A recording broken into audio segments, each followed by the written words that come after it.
I want to return to the Rhodesian War again, Josh. I think some things are left out there. When I was in Zimbabwe, or let's say Rhodesia because that's how I knew it, I told you that they had this major on the radio who was looking for people, young men, to join the Rhodesian army. And they would have been in an elite unit called the Zealous Scouts that was there to fight allegedly terrorists at that time. And it made me quite interested, fighting for an elite unit. But what I had to do, I had to come back to Cape Town to get all my papers and stuff. And that's when I told you that everything, even the girl that I got to know, it just changed when I got back to my natural habitat. So I didn't join. I never ever saw the girl again. And I've been in South Africa since. So I thought I'd let you know that. And Zimbabwe itself, there was even fighting between Mugabe and he was with the Mashonas, and then the Matabele's was led by Joshua Nkomo. And I believe when the takeover started, about 25,000 Matabele's were killed by the Mashonas. Now, I don't know how true that is, but it's what I've sort of heard and read. And then also, I know, but this I know for a fact, that an aeroplane carrying passengers was shot down over Rhodesia by Joshua Nkomo's crowd. And the worst was there were survivors, but they went into the field where the airplane had crashed, and those that survived were cold-bloodedly shot dead by these so-called terrorists. And but after that, also the bloody murder of the Matabele's, eventually that leader, Joshua Nkomo, passed away. I'm not sure how. And then it was left up to Mugabe to run Zimbabwe. And I can assure you, the man was filled with hatred. There's no doubt about that. And he immediately started his regime, you can call it a regime at that stage.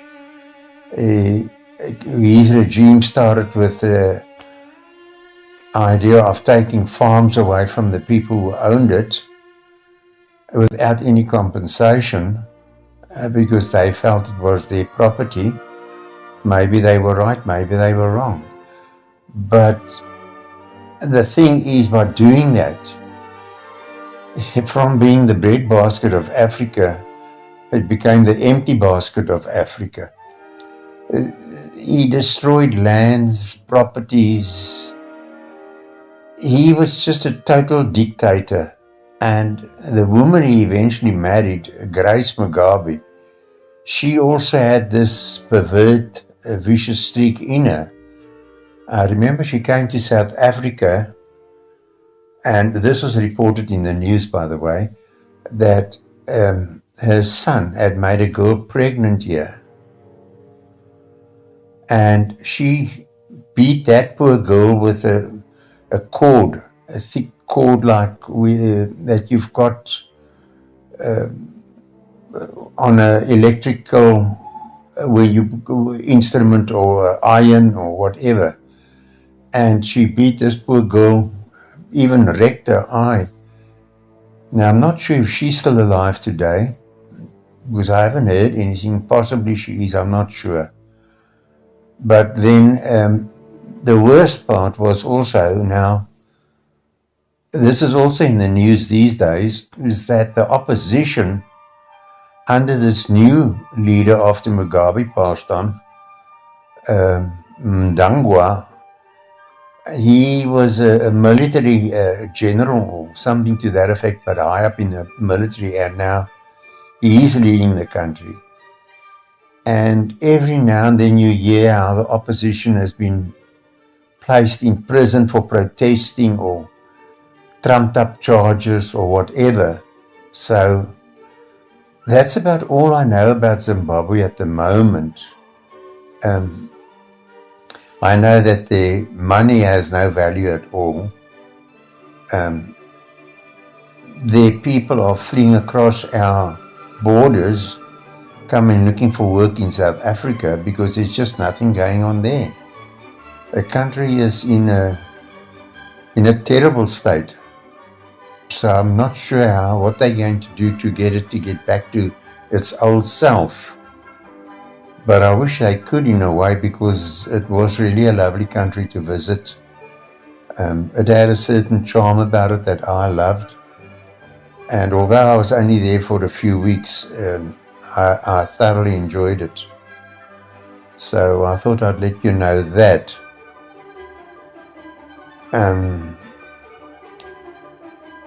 Yeah, as a matter of fact, as I say, when I got back to South Africa, I wasn't actually disappointed, or I can't actually remember how I felt, but it was, once I got back to South Africa, then I was in familiar territory. I was in everywhere. I knew where to go, how to go, when to go, what to do. And then again, that I have answered. And when Nelson Mandela became president, I'm not quite sure. I actually watched it on TV. It was quite a massive thing in South Africa, with aeroplanes flying overhead. Him and de Klerk at that time, who was president, making speeches and shaking hands. And then, I'm not sure about when that Ian Smith sent troops to fight Hitler. I know he himself was involved in the war. He was actually an Air Force hero, a pilot that became quite a hero. And that's why when I saw him, he actually looked a frail figure, because I saw him in real life while I was there. I didn't speak to him or anything, but it was just something about the man that you couldn't help but feel something for him. He was a figure that, as I say, even though he seemed a bit frail, he had a powerful around him, an aura around him that made him stand out above other men. And that's what I liked about him. And then if you want to know about my mom and my dad, and my grandparents actually came from Germany. That's where the Bayer, which I've got another name in, and they settled in South Africa, and he eventually owned a dairy. And I remember staying in Woodstock at that time, and early morning you could hear the horse cart come past still dark outside, and then you would hear the milk bottles being put on the stoops. And my granny was pure gold.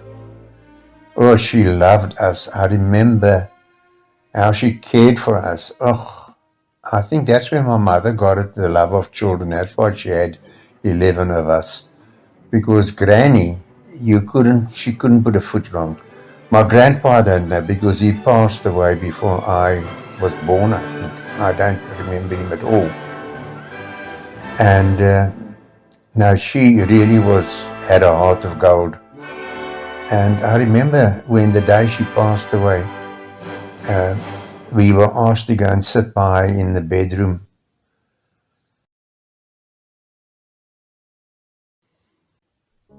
And while I sat there in the bedroom by her, it was just a nice, peaceful feeling. And I could, although she was on her last, I could feel her squeezing my hand. And what a lovely memory to have of a wonderful person. So that was now also part of my life. Now, I honestly loved my granny. And I think all of us did. And then what else is it you want to know, did you? Yeah, I think I told you about how we played. I played. We played. I'm not sure if you know marbles or tops or kites or cowboys and crooks, hide and seek.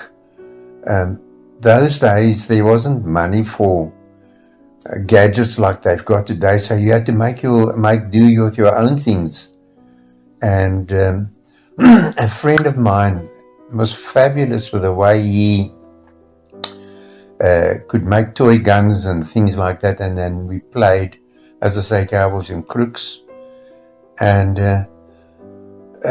this is one thing, as I agree with you here, is the fact that these kids today, I just don't understand it, from school into the bedroom, straight onto the phone, instead of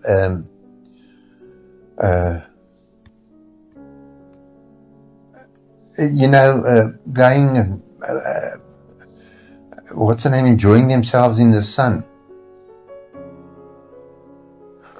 What did I used to watch? Yes, I used to watch the kiddies program with Chantal and Marcel. I was more into detective, true murder crimes. But we in South Africa got TV very late. I think it must have been in the 70s. Because the apartheid government didn't want TV in the country, that they could see what was going on. So I think it was in 1971, if I'm not mistaken, that I got my first TV, and it was all black and white. But we did enjoy it, although the programs were sometimes pathetic, I must admit.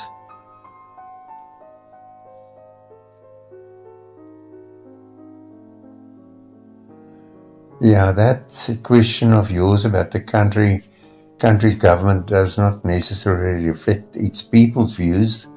That was quite true under apartheid, because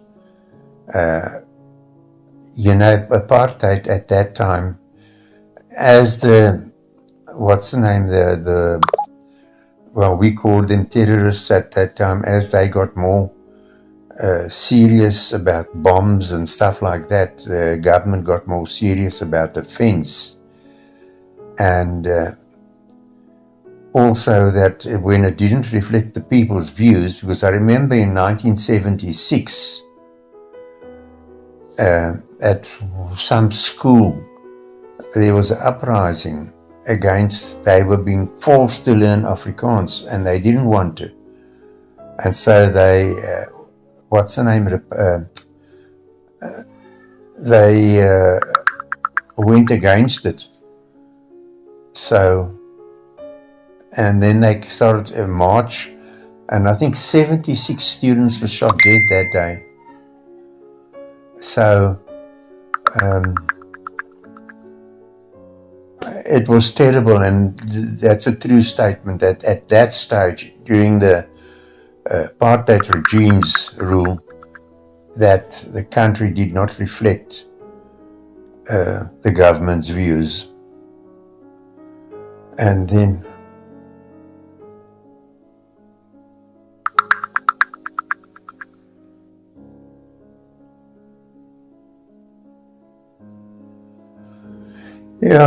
this statement of yours about Russians disapprove of Putin and Zimbabwe's.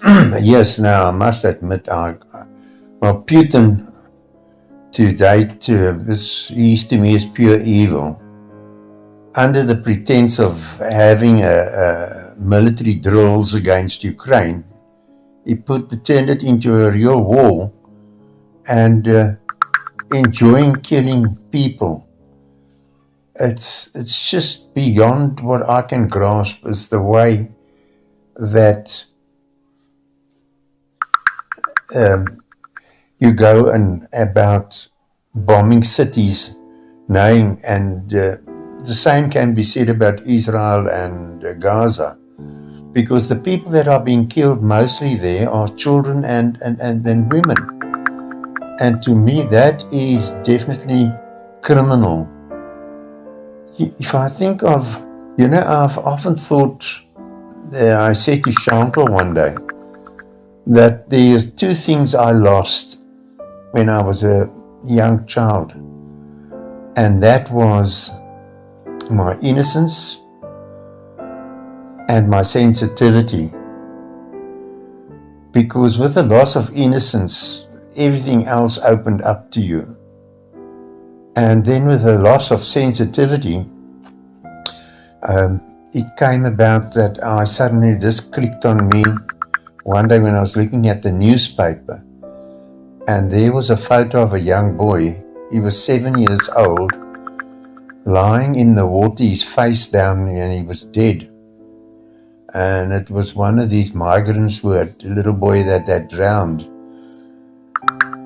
And I was taken aback at my own attitude towards the picture I was watching, because inside me came, shame. And then I went on to read the next story, and I found that very callous of me. And since then, actually, I've got a young people. I'm attracted to young people somehow, and they seem to be attracted to me. So,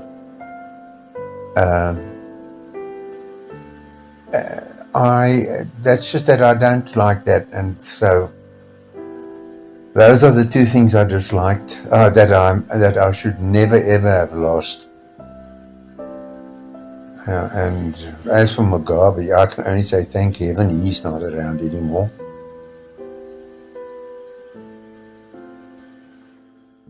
I think Chantal must answer that question if I'm an exception to the rule.